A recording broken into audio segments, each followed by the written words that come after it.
The podcast you're about to hear involves true stories, which may contain graphic content that is not suitable for children. Listener's discretion is advised. This is Esoteric Oddities.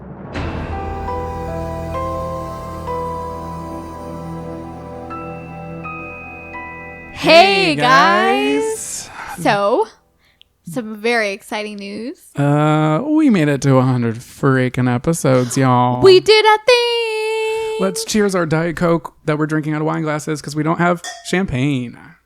Y'all, we made it to 100 episodes, and we have you guys to thank for that. So thanks for listening. Literally, because I feel like without your support, I would have quit.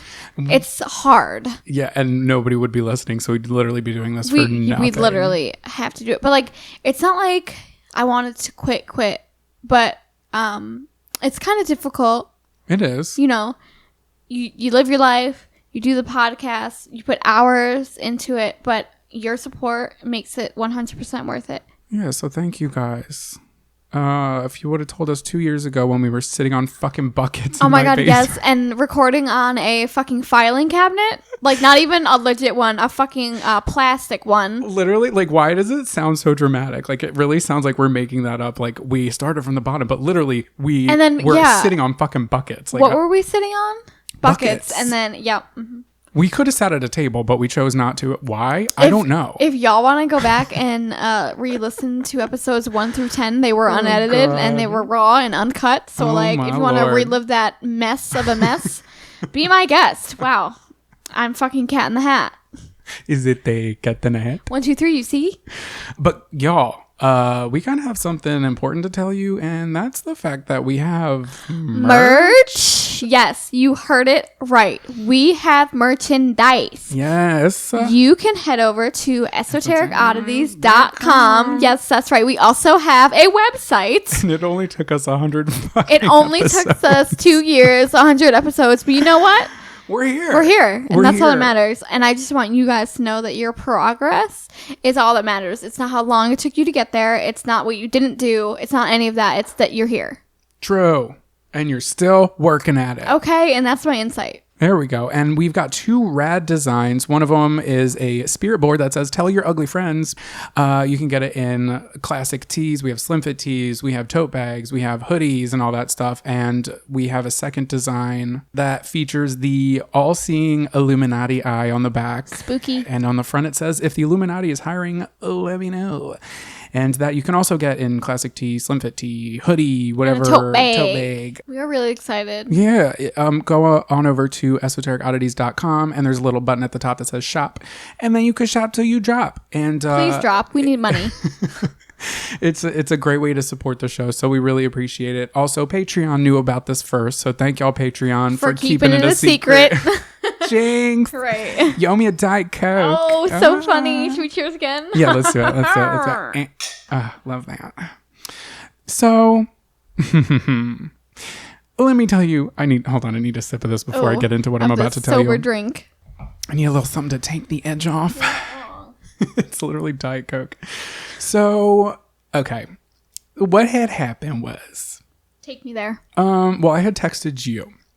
This was a couple days ago. I think at some point last week. I texted you. I was home alone, and I opened my basement door, and I swear to God, I saw something in my basement that I thought was my cat. Like, it was kind of like, it was out of the corner of my eye, and when I looked at it, it looked like if my cat was downstairs, realized that I opened the door because she's not allowed to go down there, and then she ran away. That's what it looked like. Like, I barely saw it. It was in the corner of my eye, like you were talking about before. Yep. And then it just kind of like ran away. So I thought it was Buffy. So I started calling her name. I'm like, "Buffy, Don't girl." call it. Well, I thought it was the cat. So I'm trying to get her upstairs because she'll end up in the fucking turtle tank. Wait, didn't this happen to you before down there? Yes. Okay. Mm-hmm. So I'm like jiggling her fucking treats. Well, she wasn't in the basement. She was under the stove. So I was like, what the fuck was that? And you like saw something. Yes, but it was also out of the corner of my eye. So it literally could have been. Don't know. Yeah. But it was like, the something I saw, it wasn't like a person. It was like as small as a cat would have been on like the ground. And this is the second time. Yeah, it happened twice. You saw it. So like, and I texted you and I was like, "Bitch, there's something I in my basement." I don't know if it's really a lie, if it happened 2 times. Okay, you ready for what else happened? Yeah. So then my brother and I, this was last week. This was probably on Friday. Okay. My brother goes to leave for work, and I am getting my shit together to go do what I need to do for my day.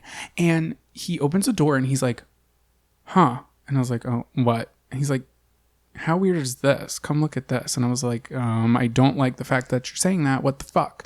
We go outside, and right in the middle of our front doorsteps is like a singular red jelly bean. And it's just like sitting there. I don't like that. So I was like, okay. Well, then I remember there's things about like, that's like truly terrifying about like sex trafficking, and that people were putting certain things on top of people's cars, specifically honey, because without the lid. So like when you would, like, girls would take the honey off, it would dump out, and then they would be cleaning it, and then they're like, it's just kind of how people get targeted. Yeah. So I looked it up to see if anything, I was like, am I being targeted? Like, what the fuck? Or like, are we being like, is our house being scattered? Like, what does that mean? Right. Is someone watching me? Okay, really quick. For those of y'all who don't know where I live, which is hopefully all of you, my stairs to my front doorstep is like elevated. Yes. It's not just like 1-2 step. You like have to go up. Yeah, this isn't Sierra. It's like a half of a fucking staircase to get to my front door. So that means somebody would have had to like go and fucking like purposefully place a red jelly bean there. A red jelly bean. So what did you like find when you looked it up? When I looked it up, I couldn't find anything. Most of it was like advertisements for Halloween candy. And I was like, who the fuck eats jelly beans in October? That's what I'm saying. I don't know. I thought it was really weird. So then the next morning rather, there was a half of a smoked cigarette in the same spot on my front doorstep. On my porch? I have no fucking idea, but it's kind of scaring me because I'm home alone right now for a week. You're always home alone. Yeah, but I mean like home alone, like roommates out of state. Okay, let's maybe not say it on the podcast. You're absolutely right. John, fucking edit that out. And did you find a handprint?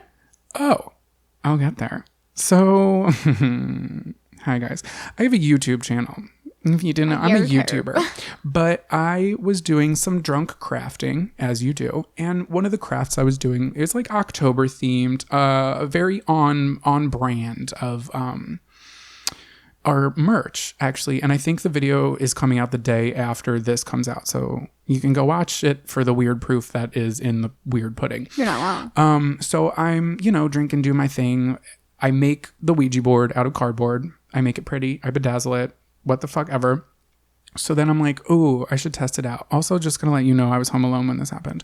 So I'm like sitting here, testing it out as you do, getting a little tipsy, sipping my spirits and talking to spirits, and nothing weird happens while I'm recording, or so I frickin' think, because I transfer everything from my SD drive onto my hard drive, and all of the audio is fucking distorted. When I was playing with the Ouija board. No other time. Just when I was playing with the fucking Ouija board. You should insert the clip here. All it is going to be like distorted fucking audio. Oh. It's like just going to sound really annoying. Oh. But I'm dead ass. I tried, y'all. Well, I'm dead ass serious. Like, I'm going to put it in the video because it is what it is. Yeah. I didn't watch the whole thing. I haven't really fully edited it. But by the time this episode comes out, it's going to be coming out the following day after this. So I was like, okay, fucking weird. And that is also the very first time and only time I've ever touched a Ouija board in this house. Well, there you have it. Well, maybe not touch the Ouija board because we have the one downstairs where we used to record the podcast. But it's the first time I've actually like kind of messed with one in a really long time, and I've never actually done one by myself. But I was just like, spooky. Yeah, definitely shouldn't have done that. Next day, wake up, and there is it looks like someone put their hand in like white chalk, yeah, and then put their hand on my entertainment center, on my black like my TV. Entertainment center. Fucking show support. And then I sent the picture to Sarah. Is it not fucking horrifying? It is so weird. I'm confused. Like, why is it white? Okay, so here I'm trying to think. Did I have something on my hands and like touch? I don't know why I would have touched there. You're trying to be like realistic. I don't know why I would have touched there though. Unless, I mean, that's that drawer right underneath that is where Buffy's hairbrush is. So like if I was brushing the cat, I don't know what would have been on. White? That's what I'm saying. I don't know what the fuck would have been on my hand. Like I don't have dry shampoo, but that's what it looks like. Is like the remnants of chalk or dry shampoo or something. I don't like that. The ghost was in your dry shampoo. It said, I don't have any, but it's weird. I'm going to attach these pictures, and I'm definitely not lying. Spook you. So then, this is the last thing that happened, and this was last night. I wake up around kind of late, and I have to go pee. So I'm like, okay, I'm going to go pee. I get out of bed. I go to the bathroom. I close the door, lock the door, just out of habit. And literally right before I'm about to pee, right before my pee is about to like exit my body, the bathroom door behind me pops open. Like it doesn't just swing open. Like it sounded like, no, it sounded like Buffy like jumped up and pushed it with her paws and it popped open. So I turn around expecting Buffy to be entering the bathroom because she follows me to the bathroom all the time. Why did you turn around? Were you washing your hands? No, I was peeing. You sit when you pee. I know, but I was like getting ready to pee. Oh, okay. So like I was literally walking to the toilet. Oh, okay. And this is when it happened. Oh, okay. Thank you for airing me out though. Oh, I'm so sorry. You could edit that out. I do. It's my me time. And I'm comfortable. I'm going to check my social media. I might Take a squat. Check my emails. And if something else happens, something else happens. Got to get that bowel movement. But on a serious fucking note, the fucking door opens, turn around, cat's not there. The cat is in her cat bed in my bedroom. No. So I'm now like, this is fucking peculiar. How do you sleep at night? Guess what time it was? 3 o'clock. Almost 3 fucking o'clock in the morning. Oh, it's because we were talking about that on Saturday. Yeah. So that's what's been happening at my house. And honestly, I feel like there's no better time for it to happen. Nothing has really happened in quite some time. But now it seems to be running amok. Sarah is scrolling on her phone. Guess what time I woke up last night out of nowhere? Around 3:50, right? 3:43. Yeah, you texted me. Uh-huh. Yeah. So I had just went back to my bedroom like 40 minutes before. That is so crazy. Yeah. I do not like. It's making its rounds. Okay, what I don't understand, also, I'm just going to say, I don't have an air conditioner in this house. It's also cold outside here in Pennsylvania, so nothing was on. No windows were open. There was nothing could have pushed it. And where my bathroom is, there no sort of airflow also, your door works. Like, right, if it's shut, it doesn't even have to be locked. It's not going to pop open. You have to turn the knob. Right. It fucking popped open. Fuck that shit. When I have those doorknobs like that, when you lock it, the doorknob doesn't even turn. Yeah. So I'm confusion and scared. And now I'll be here by myself for a week. So Ghostess with the mostest. I'm going to be burning some sage tonight, and maybe I'll go sleep at Dennis and Hillary's. Probably your best bet. Oh, they have a cat too. And I don't want to. I would not leave Buffy here by herself. Absolutely she's not. Really scared. I know. They have that guest room. So that's my story, and I'm sticking to it. Well, y'all, it is almost Halloween, and this is the last episode in October for us. And it's the 100th episode, if you didn't hear us before. I know, it worked out. It really did work out. And I don't work out. I don't. At all. I should, though. I pay for a gym membership that I don't freaking use. I pay for one every month, gets taken out of my account, and I don't go. I was like obsessed with it for like 3 months. I hit 96 pounds. I hit my goal, and I was like, yep, thanks. All right. Gotta go. I'll take all my pounds back, and that's what happened. So. Oh, God. Love yourself, everyone. Okay. Okay, so let's read some spooky stories. You've got a lengthy one. I have. Word on the block is that Sarah. You got a lengthy one. Sarah's got a lengthy one. All right. Honestly, if I was a boy, I think I'd have a big dick. Is it because you have a wizard sleeve? Is that what they call it? No, that's when your like vagina things look like curtains and they hang. Oh. Which is like really not true. Oh. Well, it's the same thing as thinking like, yeah, it's like genetically. It's not like, oh, you fucked so many guys. Right. It's like saying the same thing, like, oh, she fucks so many guys. She's so loose. Like, no, that's not a thing. Oh. Anyway. Sire, this story, take it for what you want. Take it with a grain of salt. It's kind of more like a creepypasta story, but I thought it was really good. So this person's anonymous, so we're going to just get right in it. So it is from No Sleep subreddit. Anonymous says, oh, Lord. I'm a nurse, and I currently work nights. It's a total drag, but I'm hopeful I can go to days soon since some coworkers are planning retirements. Anyway, I was working one night when just after 3 a.m., my son's monitor alerted alerted me to sound and movement. No big deal at all. He probably coughed loudly or just sneezed or something. He's 3 now, so he generally sleeps all night. I bring it up on my phone and I see him and my wife sitting on the bed. Again, no big deal. He might have cried out or gotten scared or something. I was about to close the app when I noticed they were acting strange, almost creepy. And when I say almost creepy, I mean creepy as balls. They were sitting on the bed together, both of them, just staring up at the camera with blank and motionless stares. The night vision is black and white, so they had white, eerie-looking eyes. They didn't move at all aside from their visible breathing. They just sat there, staring at the camera. I close the app and give my wife a call to make sure everything is okay. I never get to call home on lunch, so in a way, this is kind of nice to get to talk to my family while at work. It rings a couple of times before she answers with a groggy, hello? It was like she was dead asleep when I called, and she looked wide awake when on camera. Hey, you guys okay? Huh? Yeah. Buddy, my son's nickname, came in like 15 minutes ago. Seemed scared, so I said he could sleep with Mama. I'm confused here, since I just saw them in his room a minute ago. Literally 60 seconds had passed since I closed the app and made the call. Wait, so you guys are in bed? Yeah, I fell back asleep right away. Everything okay? Everyone keeps waking me up. She's kind of annoyed. Hang on a sec. I put her on speaker and bring up the app, hoping I don't see it. When the app loads, I get that pang of intense nervousness in my stomach that I haven't had in a long time. Since I was a kid in school and realized while I was eating breakfast a paper or something was due that day, and I hadn't done it. My heart leaps into my throat. My wife and son are sitting on his bed, looking up at the camera. Same emotionless stares. Hello? You guys are in bed, right? Yeah, we're trying to sleep. Well, I'm looking at his camera and I see you two sitting on his bed. Huh? No, we're in our bed. I know that's what I mean, but I'm looking at his bed and you two are in there.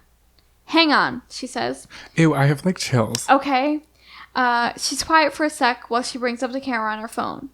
I hear this terrified gasp, like she had sucked all the air in the room into her lungs, filling them to capacity. I don't hear this kind of gasp from my wife often, usually only when she's truly afraid, like during a jump scare in a movie or one time when we turned our back on our son for literally a second and he was down by the mailbox inches from the road. I hear rustling of sheets and the line goes dead. Of course, now I'm absolutely terrified myself, so I immediately call back. It goes to voicemail, so I call again. I call again and again and again with no answer. Finally, after about 4 minutes, she calls me. I tell you that 4 minutes felt like 40 years. Hey, what's happening? I ask. She's absolutely hysterical crying. I can't understand a word she says. Stop, slow down. Just for a second, I say. She slows down enough to explain they are in the car driving to her parents. She looked at the camera, and when she saw what was on it, she got up, grabbed our son, and rushed downstairs and out the door. Didn't even close the garage. Don't worry about it, I said. I'll drive by when I get off and close it. We live in a generally safe neighborhood, so I am not too concerned that the door is up. You will not go in there, she says. Hell no, I return.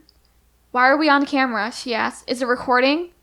I don't know, I returned. I'm going to keep watching it and see if there's anything I can tell. Do our code words work with Buddy? We have code words because we're nerds. We've seen too many pod people and imposter movies, so we decided a long time ago to make code words with each other to be able to tell if one of us was an imposter. We have a couple code words, but also we have 3-sentence stories we recite together, each saying a different part alternatively of each other. I hear on the phone saying the things we taught our son. He giggles at them and he says them. He does every time we practice. Since he thinks they're a joke and doesn't have any idea of the real meaning. We're both convinced he's our son. My wife then says our part and I'm convinced she's her. We made up these words as a complete joke to ourselves. I never once in my life ever imagined we'd actually need them. Unreal. She got to her parents safely, and it was hard to hang up. I told her we'll figure it out in the morning. Hopefully, it was just a glitch. She said she didn't think it was a glitch. When she was running out, she had to run by our son's room, and the door was open. There's little flashing lights on the back of the camera that indicates it's connected to the internet. It gives off just enough light that when she ran by, she thought she saw, out of the corner of her eye, a shadowy outline of what could have been an adult sitting on our son's bed. It sends chills down my spine to think about. Knowing they were safe and out of the house is the only thing that kept me at work that night.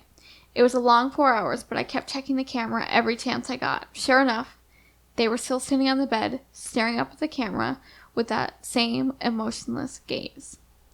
I studied them to see if I could see any pattern from their breathing to their blinking. Their breathing was steady and looked normal. It was their blinking that would tell me if this was just some kind of bizarre time-looped freak accident video or not. I intently stare at my phone and count the seconds between each blink, telling myself if this is a loop, then their blink should even and occur at the same time each time. Oh, smart man. Or person. There was no pattern to their blinking. It was erratic and random, just as a person blinking should be.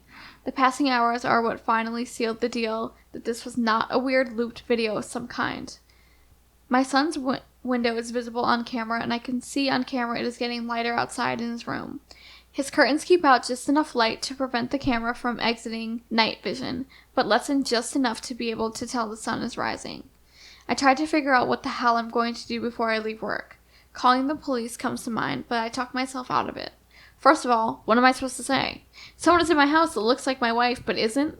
Worse yet, what if they are entities of some kind and the police do go over and it kills them or something? I decide to tell my coworker about it. He's a firm believer in the paranormal and might have a suggestion. I show him the video and tell him the story. His initial response of, "That's creepy as fuck," doesn't help much. But he says he wants to go over and check it out. He says we should see if not my wife will try to act like my wife. I tell him absolutely not, and he says we should go at least to the house even if we don't go in. I agree on that since I wanted to close the garage. Fuck no. Okay. We got to my house and walked around the perimeter first. Not sure what we wanted to accomplish by that, but it felt like something we should do. The curtains were all drawn since nobody was there to open them in the morning, so we couldn't see anything. I went to close the garage and suddenly had this overwhelming urge to go inside and investigate. It was like I just had to know what was going on. So we went in. We walked through the kitchen towards the foyer where the stairs are. It's so quiet in our house right now you could hear a feather drop. Forget the pin. We stop at the bottom of the stairs and wait a few seconds. I look at the camera again and they are still sitting there. I've never been so scared in my life. My coworker puts his foot on the first step, and I suddenly say, "Stop," loudly. "Forget this, we're out of here," I tell him. "Come on." I start making my way to the kitchen. That was my leg, I'm sorry. Woo! Sorry. We hear a loud creak in the floor from upstairs. It's my son's room. He has a very loud, creaky board right in the middle of his floor that's almost impossible not to step on. My wife and I are still deciding if we ever want to fix it because it will alert us if he's ever up to no good when he gets older trying to sneak out or something. "Come on, come on, come on," I yell as I motion for him to move his ass. We're out of the house in about 2 seconds, out to the street. I check my phone. Now, only, not my son, was sitting on the bed, same blank stare. Not my wife, was gone. "Holy shit," my coworker says. "That was stupid as fuck of us. Do not tell my wife we went inside. She would be so ungodly mad if she found out what we just did." I use my garage door opener in my car to close the door. Before we leave, I look at the camera again. Not my wife is back on the bed with not my son, both staring blankly up at the camera, blinking every few seconds. That was all about 4 days ago. Not my wife and not my son are still sitting on the bed staring up at... It's a train. Ooh. That was all about 4 days ago now. Not my wife and not my son are still sitting on the bed staring up at the camera. They haven't moved a millimeter. We obviously haven't gone back to our house. What do we do? All right, y'all. So this is part 2. Are you ready? Oh, you burned the house down. I don't think there's another choice. I'm sorry it's taken so long. It's been an emotional month. I felt like I'm losing my mind, or I already lost it. I've been in the hospital for 3 weeks. You'll remember I left off at my wife's parents' house, not sure what the hell to do. My wife and I argued about it. My in-laws said to call the priest. I told my wife we're calling the cops, and that's it. The day we finally called the cops would be day 6. Not my family was still sitting on the goddamn bed, staring at the camera. I told the dispatcher there were intruders in my house, leaving out the part where they looked exactly like my family. Well, what the fuck are you going to say? Right. I told her we were out of the house, but I would meet the police there. She dispatched 2 units. My wife begged me not to go. I told her I had to be there. I I had a foolproof plan. I would take her mom's iPhone and FaceTime with my wife while showing the police the camera on my phone. They would see that this is a fucked up situation and hopefully proceed with caution. My coworker friend said he would come with me as well. My friend and I beat the cops to my house. Like most of you mentioned in the comments previously, I was packing heat. I have a concealed carry, so I had my .45 on me. I was not concerned this would bother cops, as I was going to inform them of my permit and that I was currently carrying. What I wasn't going to tell them was that I had my father-in-law's AR-15 in my trunk. It's almost funny how many of you mentioned that was the way to go in my previous entry. I didn't plan on telling the cops about it because I was not planning on needing it. They showed up and I let them know I was armed and then enacted my plan. I initially told them the story. They looked at each other like I was crazy and they didn't believe me. I FaceTimed my wife so they could see she was in fact not in the house despite what our camera was showing. They still didn't seem to believe me, but this did pique their interest. I hung up with my wife and I told her I'd call her back as soon as we know something. So now we're sure this isn't a recording, an officer stated repeatedly. I said, it's not. The day and night cycle has changed every day. Their blinking is erratic and not cynical like it was a repeat. I know it's a stupid question, but your wife isn't a twin? I was thinking that. The other officer asked. I said no. My friend spoke up. I have no idea. Turn the volume up. I'll go throw a pebble at the window. He went around back while I turned the volume up. That's such a good idea. Right? I didn't even think of that. Okay, I'm tossing. We heard the light tick sound from outside, but the second delay on the camera came in loud and clear through my window. Not my wife moved at the sound of the pebble hitting the window. The first time I'd actually seen her move, aside from the time she wasn't on screen when I initially went inside our house the first day. She turned her head towards the window just slightly before turning back to the camera. Okay, so this is live, an officer said. Okay, sir, I need you and your friend to stay outside here. We're going to go in and find out what's going on in here. Should you ask for more units? I asked hopefully. Not at this time. We're going to assess the situation first. They don't appear to be armed, but we're going to be cautious. I opened the garage for them and they made their way towards my kitchen door. They radioed dispatch that they were headed into standby. They disappeared into the house. A few seconds after they went in, the camera went out. I wanted to vomit. I felt like if I put my fingers in my mouth, I'd be able to feel my heart since it had leaped so far up my throat. Shit! I yelled to my friend. I immediately popped the trunk and got my rifle out and ran into the garage. My friend ran behind me. We got inside just in time to hear a low howl from upstairs. Demonic sounding almost, along with raised voices from the police. There were several shots. Need backup. Shots He cut off. Oh my god, my friend howled. He was scared shitless, but so was I. God fucking damn it, I knew it. I said, running up the stairs. My sunroom is the first one you come to after getting up the stairs. So his wall is also what you see when you walk up the stairs. As I reached the top, I laid into the wall with my rifle. It has a 30-round magazine, but I felt like I fired 100 shots. I fired all over the place, knowing full and well the ammo would go through the wall like it was paper, concentrating on where my son's bed would be, but also near the door and towards the floor, as well as in case whatever these things were, thought to duck. We heard shrieks of pain coming from the room, then nothing. My friend and I paused for a minute before deciding to go in because the camera was still out. We heard a whimpering coming from the room. There was a dead cop in the hallway we had to step over. It was awful, and I'll never be able to unsee it. His head was several feet away from his body in the threshold of our guest room. We found the other cop in my son's room right inside the doorway. He had several large holes in his torso, as if he'd been impaled. Exactly what I was afraid would happen had happened. I called the cops, and whatever these things were, killed them. We entered the room and we found the source of whimpering was not my wife. When she was laying on her back on the floor, holding her torso that was bullet-ridden and breathing heavy. The scene was awful. I could hardly put into words how awful it was. I know now, just like I did then, they weren't my family. It shouldn't have been hard. I should have been able to just go in and finish it. But instead, I fell to my knees. Not my wife, begged for her life. I don't want to die, honey. I want to have more kids. I can't die now. I looked over at not my son, who had to be dead. He'd taken 2 shots at least to the head, or what was left of it. He had several more in his torso and one or more in his legs and arms. If you have kids, seeing their lifeless, bullet-ridden body Oh my God. is a special kind of hell. Again, I knew it wasn't my son, but it was. I was going to be sick. I'd killed my family. I turned back to not my wife. She was acting just like my wife. It even mimicked her anxiety about death that she had in the past year or so. It's not her, man. I forgot my friend was even there. It's not her. Shoot it. I know what you guys are thinking. How many times has this happened in movies and you scream at your TV for the main character to just shoot the imposter because it's not their loved one? I guess movies get it right somehow. I'll never roll my eyes at a character who can't kill an imposter again. Please don't shoot me, it begged. My hands were shaking as I aimed at it. Why couldn't I do it? I knew. This wasn't my wife. Listen, man, my friend begged calmly. Look at it. Its blood is yellow. It's not your family. Was it yellow? It was.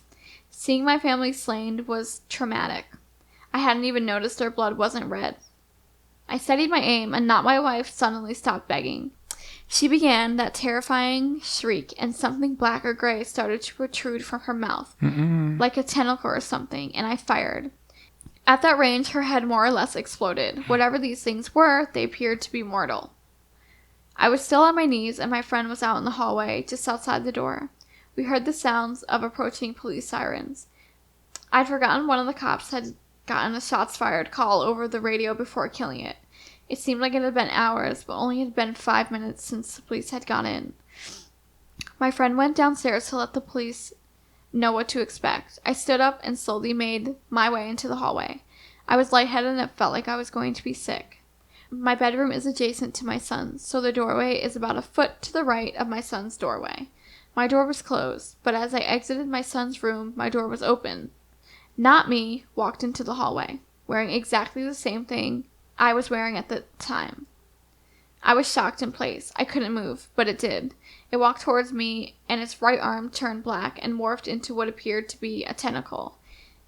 It was wiggling around like a squid or octopus. When he thrust his arm at me, it solidified and impaled me through my abdomen. It then stabbed me in the left leg, just above my kneecap. I fell to the ground in pain. Its tentacle arm was wiggling again. "Why did you kill my family?" it asked. When it spoke, its voice changed pitch several times. It was my voice, and then much deeper, and then normal again. It alternated several times, saying that one sentence. It moved in closer. The rifle was gone, but I still had my .45. I pulled it out and got a shot off in its right knee. It howled. As Not Me fell to his knee, I fired a couple more shots, getting 2 into its abdomen and left side of its ribs. I breathed heavily a few seconds before I used the last of my strength to aim proper and shoot Not Me in the face. Its blood was also yellow. I laid there bleeding out, thinking this was it for sure. I still had some strength from adrenaline kicking in, so I took my belt off, tried to make a tourniquet for my leg. With my stomach wound, it was hard to give a good yank to tighten. I then took off my shirt and balled it up and packed my stomach wound and applied as much pressure as I could. Being a nurse probably saved my life. I passed out, but the measures I took must have kept me alive long enough for the EMS to arrive. I heard raised voices and the sound of pounding coming up the stairs before I went out. It was probably a cop, but I felt pressure from someone trying to keep my wound packed before I went out. I was in and out of consciousness as EMS arrived along with probably every cop in the city. I was wheeled downstairs and put into an ambulance. But while I was being loaded into the gurney upstairs, I heard cops freaking out, and rightfully so. They'd lost 2 brothers, and there were 3 other bodies. Did he kill his brother? Are they twins? Probably referring to Not Me's body. Or his whole family? Put him on armed guard while at the hospital. He'll probably be getting charged. As I was getting placed into the ambulance, I saw my friend talking to a group of 10 cops, all listening very intently to what he was saying. I went out again in the ambulance. I woke up in the ER. My wounds had been treated. The tentacle hadn't been more than a few inches wide, so it's just slightly larger than a large knife. They'd sewn me up, and I found that I was currently receiving a blood transfusion due to blood loss at my home. My wife had authorized them to do whatever they needed while I was unconscious. She was also extremely pissed that I went into the house. We're okay now, but that's a story for another day. I was in the hospital for 3 weeks since I ended up getting an infection and almost went septic. I needed quite a few antibiotics. For the entire 3 weeks, I had cops in my room with questions. After about a week, they released me, and I no longer had me under armed guard.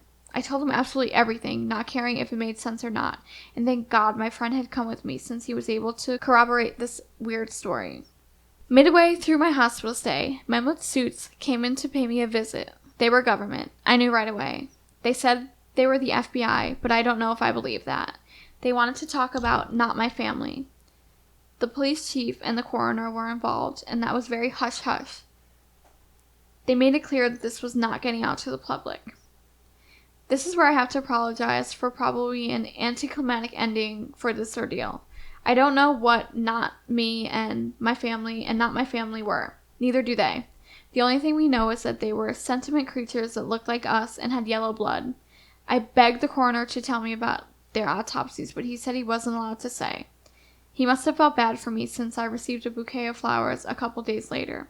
The card inside the envelopes read, "We don't know what they are. They have the same organs as we do, but in different parts of their bodies aside from their brain. Ew. But what's red and pink inside us is green and yellow inside of them. They're humanoid creatures, but whatever they aren't human. The government thinks they may be extraterrestrial. Destroy this letter ASAP." We had our house professionally cleaned. It was almost surely a government team since they contacted us on behalf of the police. We could not find any Google reviews or website for the company online. Bet. My wife and I are not going to go back to our house. We would love to burn it down, but there's no way we can do that and avoid suspicion of arson at this point. We'll end up taking a huge loss on the property since everyone in our neighborhood knows there was an incident involving multiple deaths in the house, but don't know what actually happened. It'll be hard to sell, but eventually will. We're going to move on from here. I told everyone at work it was a home invasion and they bought it. I'll go back to work in a couple of weeks and we'll start looking for a new house. Again, I'm sorry. I know everyone wanted a concrete ending and to know exactly what the fuck those things were, but we just don't know. Aliens sound good to me. I've been thinking they were supernatural or actual demon gunfire wouldn't have been able to kill them. It's just hard to say. If they were aliens, why didn't they just sit there and creep in our house for a week? They didn't even try to take over our lives. It's hard to wrap my head around. If it is aliens, keep your eyes peeled. There could be more of them. Thank you, everyone. Ew, what a story. Okay, isn't it so good? So at first I thought it was going to be like, I thought it was going to turn into something in between like Evil Dead meets like the very first scene of Evil Dead. I feel that, yeah, where it's like they're possessed or something. Well, it's the dad with the daughter, remember, in the basement. Oh, yeah. So I was thinking of that meets like Fight Club with like Tyler. I feel that like you thought he like killed his actual family or something. Yeah, I was thinking his friend was going to be like a Tyler Durden kind of like Fight Club. It's crazy because when I first... I didn't mean to cut you off. No, you're good. When I first was reading the story, I thought the friend like made up like was kind of trying to frame him. That's what I thought was gonna happen. Interesting. But that didn't happen. Spooky. I don't care that's not true. I love a good spooky story. Right? It was good. It was really greatly told. It was really easy to read. So I am grateful. Also grateful that that we don't have a not family. I mean, but who's to say? They were definitely aliens. They really were. They were Don't you dare say reptilians. They were. Reptilians can morph into anything. I don't know why they picked this guy. I don't care that it's from No Sleep. I love it. And I'm probably not gonna fucking sleep. I'm not gonna sleep. I'm gonna be seeing those things like green, like night vision with like spooky eyes. Yeah, that's fucking scary. Do you remember that video? God, you know I love bringing up E-Bomb's World, and I know you didn't even use it, so the answer is probably gonna be no. But do you remember that video of Rubber Johnny? Is what it was called. It was like this guy in a wheelchair. I don't really remember the Rubber story. Johnny. Rubber Johnny. Oh, okay. Do you know what I'm talking about? No. Hold on. Type it in Google right now. I want you to see. What is it? Something Donnie? Rubber Johnny. Yeah, type in Rubber Johnny and like that's what I'm picturing in my head. Yeah. Is like that night vision, like scary, like face. Like white eyes fucking thing. Is this real? No. Oh. It was like one of those viral videos where everybody kind of thought it was real, but then other people were like, yes, this is real, and then it turned into not real. Yeah, it's like a creepypasta. I live for it, though. I live for creepypasta. Yeah, I thought it was a good story. Like, I know it's not true, and I know everyone's gonna be like, well, but I thought... But it's a spooky story. I'm here for, like, I love it. All right, well, I've got a story that is true. This is coming from Cody in Illinois, and it says, possibly used to live in a haunted house. Okay. He writes, so these experiences largely happened to my mother. We bought a house in a small town of Metropolis, Illinois in 2011 from a nice old lady named Jane. Jane's husband, Todd, had passed away a few years prior, and she was moving to Florida, so she sold her house. After moving in, my father and I was 23 at the time, began working together away from home for a week at a time and at home on weekends, leaving my mother alone for quite some time with just our small dog. She started telling us accounts of things that would happen while we were away. It started with the doorbell ringing, but no one was at the door. Honey. This would also only happen when she was away from the door. In parentheticals, it says not in the living room where the front door was in sight, so upstairs, the basement, etc. So where she wasn't near the front door to catch a glimpse at if something was out there. Spooky. She was worried she might be imagining it, but she said that the dog would also react to the doorbell and immediately go to the door. Other things included the ceiling lights and fans coming on and off on their own in the middle of the night. She did mention that she never felt threatened, just sort of creeped out as it was all so unusual. Right? Did you hear that? No, I didn't hear. What did you hear? I heard like creaking. Okay. What did you see? You know it. Oh, I know. I don't want to. Because I heard it. I didn't see it, but I heard it. Nothing. I didn't. Wait, did it like really fast? Yeah. Because I saw it. No. Okay. I don't like this. What is that noise? The refrigerator. I only hear the refrigerator. What are you hearing? Like, you can't do that? I'm hearing things, like people conversating. But I can't like focus in on it. It might be people outside, maybe. We're gonna say it's people outside. Okay. I have to fucking stay in this house by myself for a fucking week. It is people outside. Come stay with me. I might. Oh, so my DM comes up to me and she's like, this group basically switched their regular meeting room and their like breakout space. They flopped them. So I had the lunch going in the breakout room when it was supposed to go in the like main room. Stupid story. Okay, but anyway, I was like, when I like get like psychic occurrences, it's not people, it's not like my mind saying things to me, it's I see it. So I pictured someone coming down so I could ask them what they wanted, and I was like, I hope that's the case because I don't have this information. It's gonna look like I didn't really do anything. Right. And someone came down. You made it happen. I'm telling you, like it's weird. It's getting weirder. It's because you were sitting too close to Dennis. It's like you absorbed his powers. It's like I don't hear things, but I see them happen, and then someone like says it, or it's like it happens. You're in touch with your third eye. That's a good thing. Okay. I'm really hoping the microphone picked that up.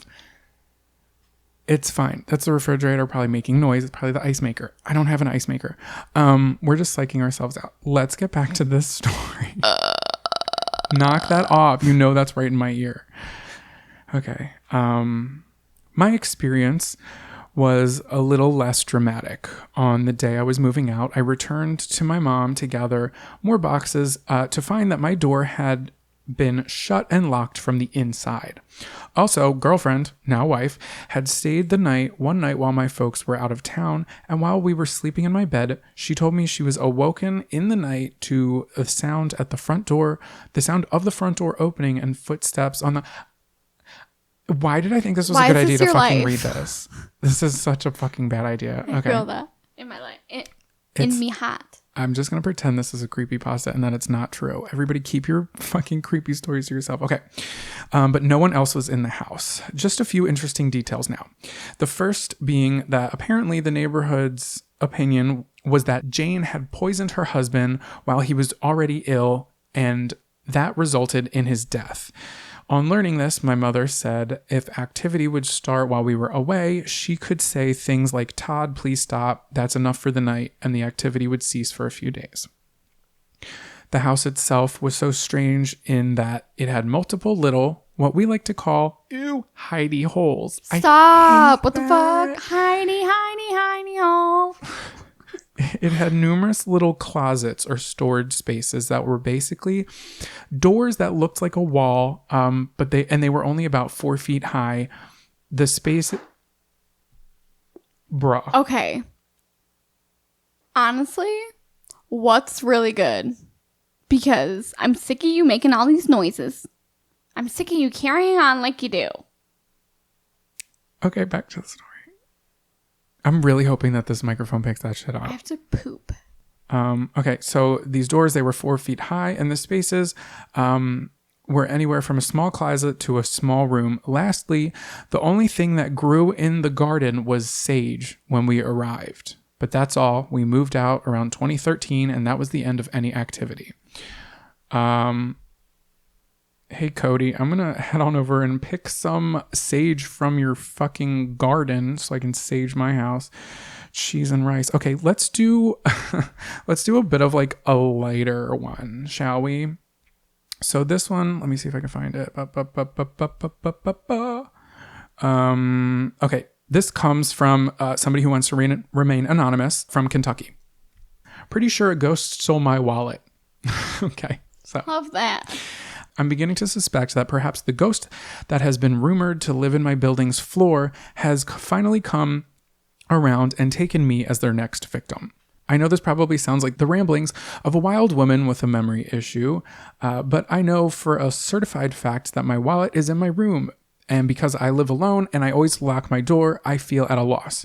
My wallet is gone. I can't find it. Nobody has seen it. I even brought somebody else in to see if another pair of eyes might be able to be some additional help. But my wallet has packed itself up and left without so much as a goodbye. I do mean it when I say I have searched everywhere, even the places in this room that would be absolutely bizarre for me to have placed my wallet in. For context, I live in a college campus that is roughly 200 years old, with several recorded deaths having occurred on campus, including the death of one of the original founders back in the 1800s. The campus is riddled with weird behavior, somewhat as a result of the fact that this place is old. Technology in an isolated room turning off all at once, i.e. projectors, lights, and the internet. Ooh. Fire alarms being triggered at random, furniture and other objects moving, doors slamming and opening suddenly, etc. Hi, welcome to my house. Okay, literally though. Some of this can be chalked up to the fact that the campus is old, and we all recognize that. Sure. Sometimes when the lights go out in the history classroom, it's really not the spooky, scary ghosts of the campus. It's just the fact that our electrical system is very, very old and prone to squirrel-related mishaps. My fucking life is a squirrel-related mishap, okay? You're not wrong. Now that I've moved onto campus and into a new building, though, that was a loud one. That's probably my neighbors. I hear the talking. Okay. No, you don't. Now that I've moved on, stop looking around like that. You're freaking me out. Oh, I'm sorry. Now that I've moved onto campus and into a new building, though, the feeling that I have to describe my experience can only be frustrated. That's italicized. I normally don't have that many experiences with the paranormal. Either they haven't been that attracted to me, or I've never been in the same place with them. Who knows? This year is so very different. Since moving in, I always find myself hearing weird noises at the most bizarre hours of the night, whether it be really loud clattering or something just falling out of place. The other morning, I actually woke up to see that my 2DS, Nintendo, I guess, and my copy of Animal Crossing New Leaf, whoop whoop. Love that for you. I used to fucking love the Animal Crossing app. I did take it off of my phone. Remember you kept saying, I have to feed my crops. That's not from Animal Crossing. That was Farmville. I know. Don't fucking you Ellen uncultured swine. Okay, so that game, Animal Crossing New Leaf, had been the cause of one of the startling loud clattering noises that roused me out of my sleep. I was putting one of my textbooks into my book bag the next morning, and there they were, perfectly stacked on top of each other. Not on the shelf I put them on. Where I left them. We got a ghost. About a foot away from said shelf. That's okay. If there were roommates involved, I'd be like, roommate, obviously, but there's nobody else who fucking lives there. I've talked to 2 girls since being on campus, and I also hold on. I'm just going to clarify by saying this is not a creepypasta. This is not a no sleep. Just going to put that out there. Honestly, this is a personal story. So I've talked to 2 girls since being on campus about feeling weird on the 3rd floor. They both agreed that something was up. They've previously had paranormal experiences and shared a few of the ones they've had with me, particularly the ones that stand out are, okay, and then Anonymous from Kentucky has 4 bullet points. So bullet point 1 says, going to the bathroom alone, but upon sitting on the toilet, feeling like there's someone else, almost to the point where you could have sworn you saw their shoes. Bullet point number 2, waking up around 2 to 3 in the morning to find your sheets neatly pulled off your body and tucked into the sides of the bed very deliberately. Okay. Next bullet point, the distinct smell of Febreze in the room, but not having sprayed any at all. The next, feeling hair is being tugged in the middle of the night. I am very uncomfortable reading this now. This ghost is now tugging and pulling and doing inappropriate things. Making my room smell nice, though. Gotta love that. And then there's me. I have searched everywhere. I swear on my entire life, I have stripped this room entirely naked, and my wallet is not in here. Gone. Vanished into a puff of smoke, and I genuinely have no way of finding it. I'm almost so desperate that I'm considering asking the ghost to please give it back because it was important to me, but I'm not sure if that makes me sound stupid, mental, or what. No, it doesn't make you sound any of those things. Fucking ask for that shit back. We are going through it too. Yes, and you're going to get your money, honey, okay? They write, all of my cards have been put on hold, but no transactions have been made. Maybe the spirits don't have a use for money? ? One of my ceiling tiles is a bit sagged, and I kind of wonder if it's up there, but I'm worried that if I mess with it, I won't be able to get it back up there, or the tile will break. So I'm refraining from interacting with, quote, it for now. And that's the end of Anonymous from Kentucky's story. Can you reach out to him and be like, hello, just following up? Hi, just following up. What the fuck happened? Honestly. Well, this was kind of recently, so I should. And maybe if we have an update, I'll let you know. But yeah, we'll find out if we found that wallet or not. Also, hi guys. Don't think we told you this, but we don't have any guests on today because it's the 100th episode and we are our own guests. I was just going to say that we probably should have said that in the beginning. Well, if you haven't figured it out, here it is. Here it is. All right. I've got a couple more emails because I promised people that I would read their stuff. And then I'm actually going to check our email one last time to see if anybody sent anything recently because I didn't check it today. I'll check it right now. Okay. This story comes from Mia from Ohio. Thanks for letting us share your story, Mia. And she wrote, my elementary school was haunted. These occurrences happened when I was in 4th grade to when I was in 5th grade. I can still remember what happened like it was yesterday, though it isn't the scariest. It was the spookiest at the time. The first occurrence happened when I was in my advanced class. In that classroom, there was a door connecting to the girls' bathroom. That's weird to me. Why is there a door connecting to the girls' bathroom? Well, no, you know, in an elementary school, maybe not. In an elementary school, that's not too crazy. In my kindergarten class, we had our own bathroom.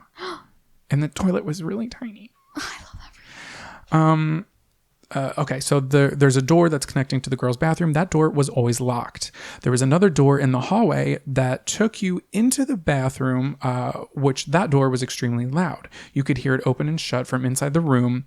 So the door is very loud. All right.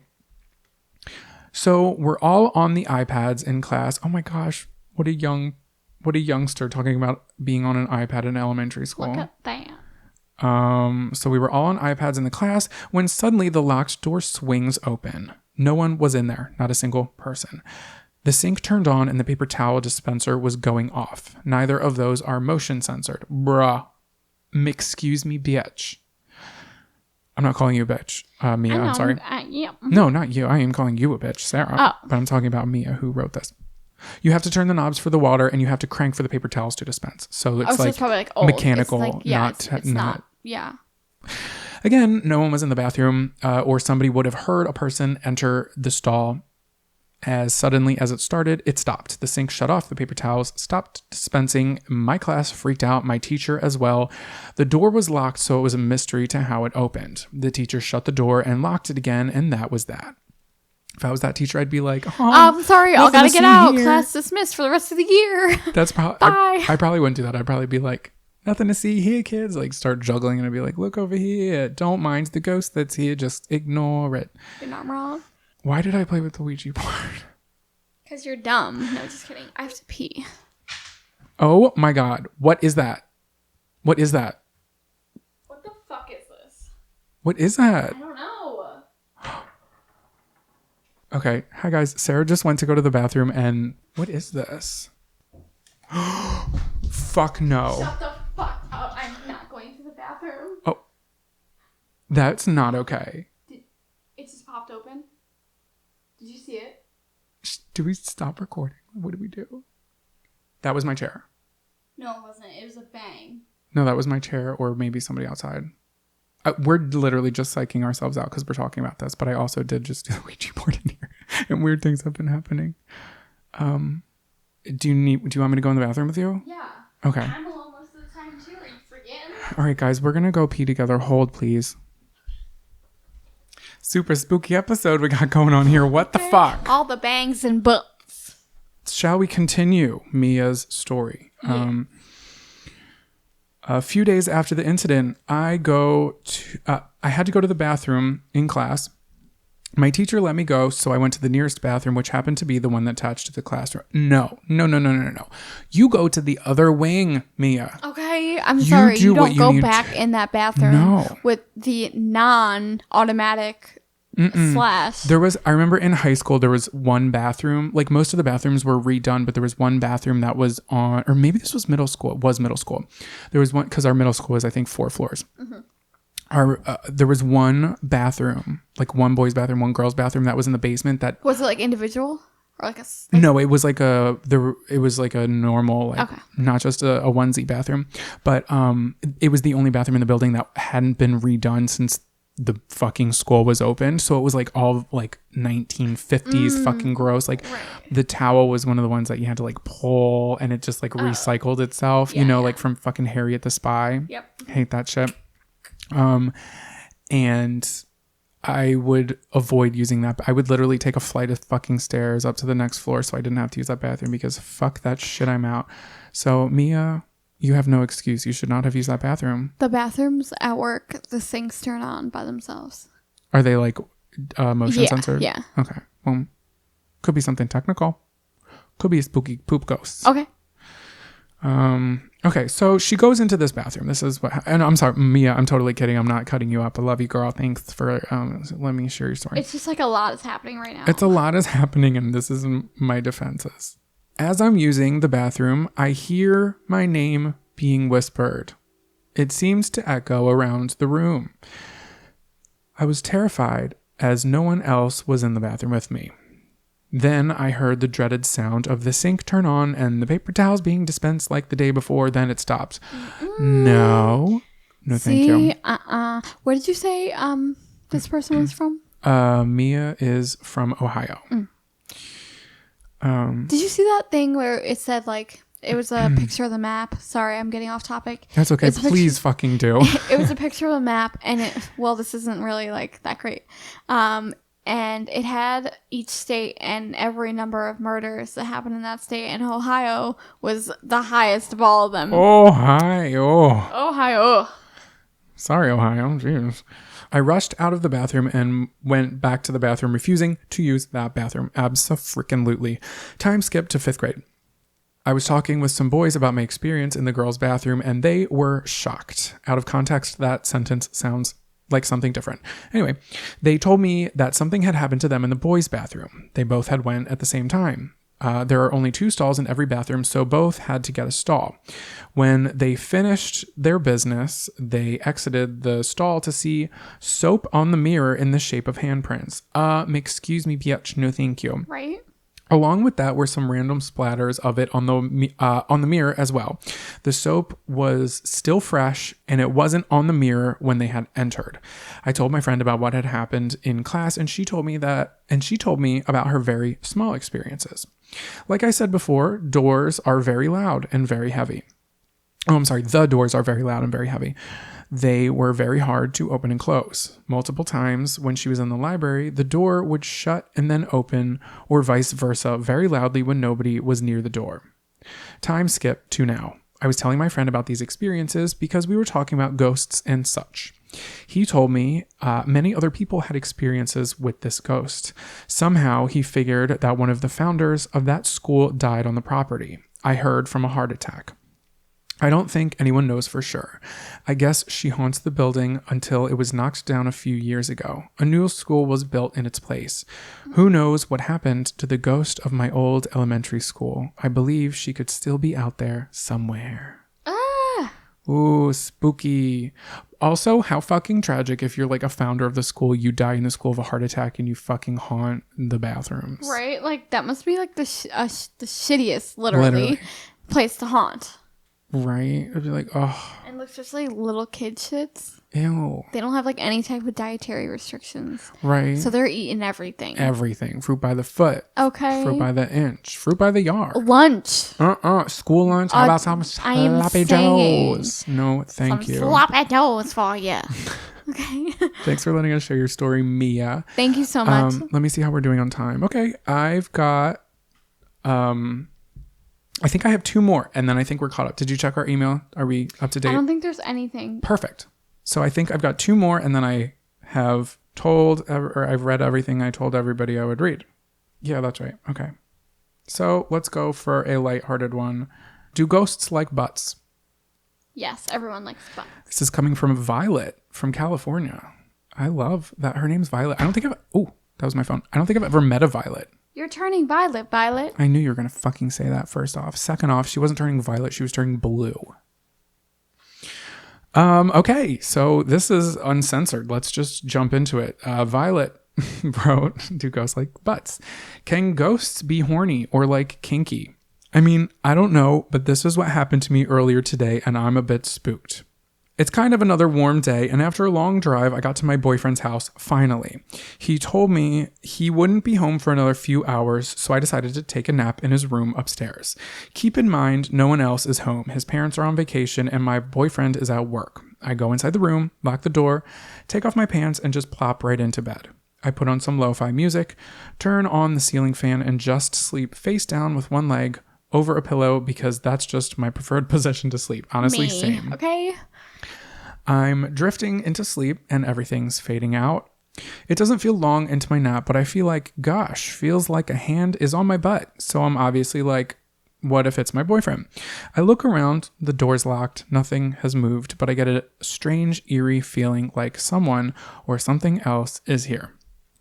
I'm still very tired though, so I shrug it off. That's when I she is playing music, but that's when I turn on TV. Call a friend. Play music. I'm doing everything. Playing my Game Boy DS. Shrug it off, fall asleep again. Maybe 30 minutes later, it's the same damn feeling on my butt. Like a light hand touch, but my butt feels colder than any part of my body. Sounds wild, I bet. And I'm okay, maybe. And I'm like, okay, maybe it's the fan. I get up, turn it off, and third time's the charm. I go back to sleep. I couldn't really sleep though, as I was getting anxious. I was staring at a pillow, trying to focus on my music, and knock out. I'm completely awake. Put on the TV. Yeah, put on the TV. Scroll on your phone. Maybe start a nice game of Parcheesi with yourself. I don't know. Have you tried a puzzle? All the above. All the above. All the above. God.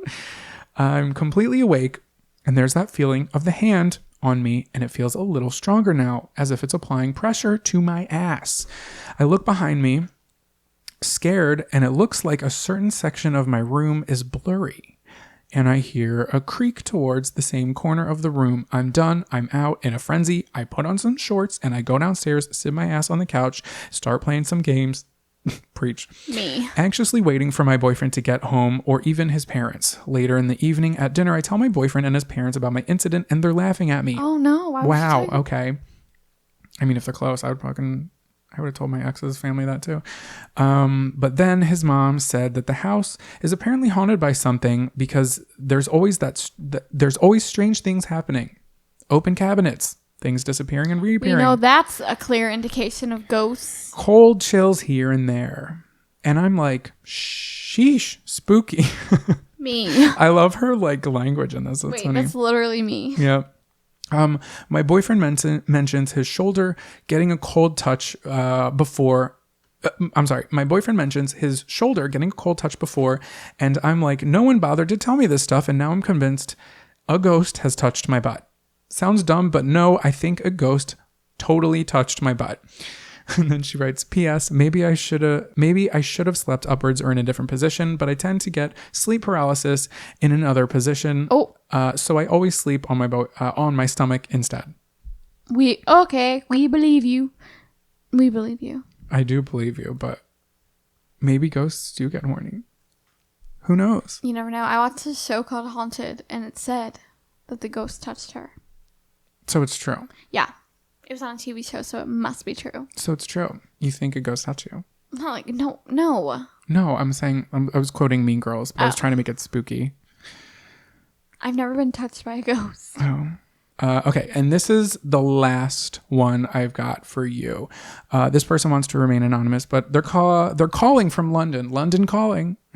London calling. This is a short one. So this person writes in, I recently had a conversation with a colleague from work about religion, and inevitably this led to talking about spirits and ghosts. I told her about an experience I had when I was a child. I saw my dead grandmother standing in my room when I was in my teens. Before you think I'm a believer, I can assure you I'm not. I'm sure my experience was due to the fact that it was dark, I was half asleep, and that I only had just had a conversation about my grandmother the day before, which just so happened to be her birthday. So the image of my dead grandmother was fresh in my memory. At this point, my colleague told me I shouldn't be so sure, as she too had a story to tell. She told me when she was growing up, she used to visit her grandparents. Whilst she was there, she would feel as though something was quite not right and would hear sounds and feel things she could not explain. Now this is where it gets a little strange. She told me she had heard loud screaming straight into her ear when no one else was in the house. This obviously creeped her out. I'm sure it scared the fuck out of her. I'm going to say it. It probably scared the fuck out of her. Okay, you say it. This obviously creeped her out, so much so that she decided not to visit their house anymore. Hi. I wouldn't either. I would be like, sorry, I can't come. I can tell you right now, honestly, hi. If there's a spirit in this room, you're not welcome to be screaming in my ear. Thanks. I would not say that. It's going to do it. You need to keep your energy over there, okay? My journey is not your journey. Okay. This meant that her grandparents had to visit her at her house instead. On one of those occasions, whilst they were all present in the living room, the phone rang. My colleague, being the youngest and quickest, got to the phone first. On the line was a man. A man asking where she was and why she didn't visit anymore. Thinking it was a prank call, she hung up and star 100 this call. I'm not sure what that means in London. I'm assuming that means, does that mean a call back? Star 100 in London? Okay, let me finish the fucking sentence before I assume things. Okay, thinking it was a prank call, she hung up and star 100 the call. This is when she found out the call was made from a phone number she recognized. The call came from her grandparents' house. Oh, fuck no. Spooky. I don't like ghost calls. Hell no. Thanks, Anonymous from London, for letting us share that story. Thank you to all of you for letting us share all of your stories.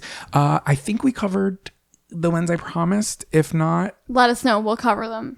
Some may have fell through the cracks there. I'm sorry. But thank you to everybody who shared your stories. Thank you for with us. I need to sage my house. Sarah is going to join me. Maybe we'll burn the house down. Yeah, hoping I'm stuck in it. Just kidding. So esotericoddities.com, go on over there, buy our merch. We have t-shirts, we have hoodies, we have a tote bag. Check it out. Okay. Also, we are going to be taking next week off, but we will be back the following week. Sarah, your girl going to Vegas. Is going to freaking Vegas, girl. Where are you staying? Bally's. I love that. Are you going to go to Caesar's Palace? You already know. I'm going to go everywhere. Stay tuned. Follow me. Triceratops _ I'll be doing all the things. You can watch my story. Yeah, you'll be there by the time this comes out. Oh, fuck. Your trip might be over by the time this comes out. Well, y'all will see it. Maybe? I don't know. Oh, no. No, this is going to be the week that you're there. Yeah. Okay. Yeah, so go find Sarah. And also have a very happy Halloween. Happy Halloween. And again, thank you guys so much for listening to us enough for us to get to 100 episodes. It means the world. It does, because to be honest, I don't want to be self-deprecating, but like sometimes I'm like, why do you guys keep coming back? I mean, we love it. Honestly, it's just a hard thing. Like, we put a lot of work into it. Yeah, it is very difficult for us to, a lot of the times. I mean, find the energy, but not only find the energy, but like working full-time job. True. And doing the research. True. And all of that stuff. So you guys still like us, so guess we're doing something right. It does mean a lot. And make sure you go follow us on all social medias and leave us 5 stars, a good rating, and review. And don't forget Patreon. Heard about this first, so if you want to get the exclusives, patreon.com/esoteric oddities. Go on there, sign up. Yes. Be a part of our team. Yes. And family. Yeah. Team family. Love it. And you'll get access to our bonus content. So you won't just get all the continuous bonus content we will be putting out, but you will also get a backlog of the bonus content. And there's some content there. Okay. We've also been doing videos a lot more. I post the stories. So it's kind of see us live than talking with our mouths. Yes, so we're still talking with our mouths, but you can watch the struggle unravel before your very Look eyes. At that. And with that being said, thank you guys so much. Have a happy and safe Halloween. And let's cheers one more time to fucking 100 episodes. Cheers, bitch. Bye, guys. Bye.